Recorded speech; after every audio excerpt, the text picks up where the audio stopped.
fairly successful three-piece acoustic trio. Well, trios are three-piece, I suppose. You ventured out to become electric and extended the numbers in the band as well. Yeah, and those two things were directly linked, Chester. You know, looking at a lot of the bands that played the Inverness Rock Festival, most of them were pretty heavy. Atomic Rooster, especially Taste, watching Rory Gallagher. Although they were a three-piece with drums and bass, I just realised that really we were flowing against the tide here. That's it. The zeitgeist at the time was moving towards, had moved towards electric music, was moving heavier, and there was just no way that we could survive if we wanted to continue to play contemporary music. All we would do basically would be disappear up a tributary as one of these, you know, kind of Peter, Paul and Mary type interesting folk bands. Yes, with your one finger in the ear and... Exactly, yeah. And we were never that kind of act anyway. We were always much more influenced by good songwriters, and they didn't have to have been dead for a couple of hundred years for them to influence us. So yeah, the bringing Colin Wilson on, we'd actually just around about that time we went electric. I bought myself an old Epiphone Casino.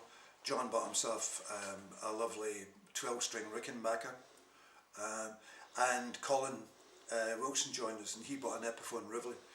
Colin was the brother of our roadie, our then roadie. It has to be said that we had more roadies than Mickey Rooney had wives.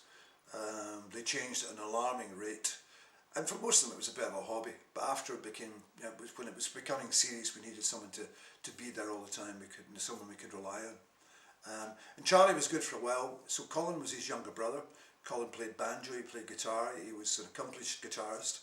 And most guys like that can turn their hand to bass if you want.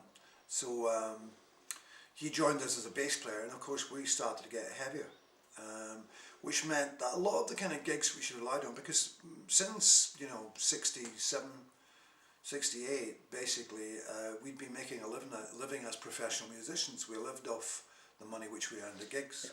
Those were the days when pub bands were actually paid. Indeed they were, yeah, and reasonably handsomely. I mean, I'd been working in the civil service, and I gave up working in the civil service. I was actually in the Labour Exchange, or the Ministry of Social Security, I think it was. The locals used to say, go and see the beatnik at box 8, because I was regarded as reasonably human. You know, I had quite long hair. But before long we were earning more money. Polly and I were obviously 2/3 of the trio. We were earning more money than I could make as a civil servant. So people said to me, oh, you're crazy, you're giving up, you know, a job for life here. And all I could see was a set of bars. You know, I just wasn't interested in the idea of a job for life. A sinecure, I thought, who in God's name wants a job for life? I don't want to know what's happening next week. And suddenly I moved down that the path. From then on we didn't know we were playing next week, etc. You know. But when Colin joined us, a lot of the kind of gigs that we'd been doing before, we just got too loud for. We got too heavy for.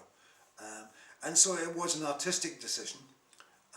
But luckily the flat that we went to visit earlier on, Chester, was part of a landscape of properties in Glasgow which had been affected by the rent strikes of the 1930s, and the rent had never gone up.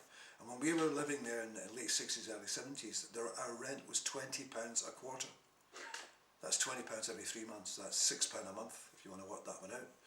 And so that is basically what's out about 30 shillings a week. And the strange thing is that, so we were paying £80 a year for rent, which meant that from an overhead point of view, we didn't have to make a lot of money. So we were able to make artistic decisions.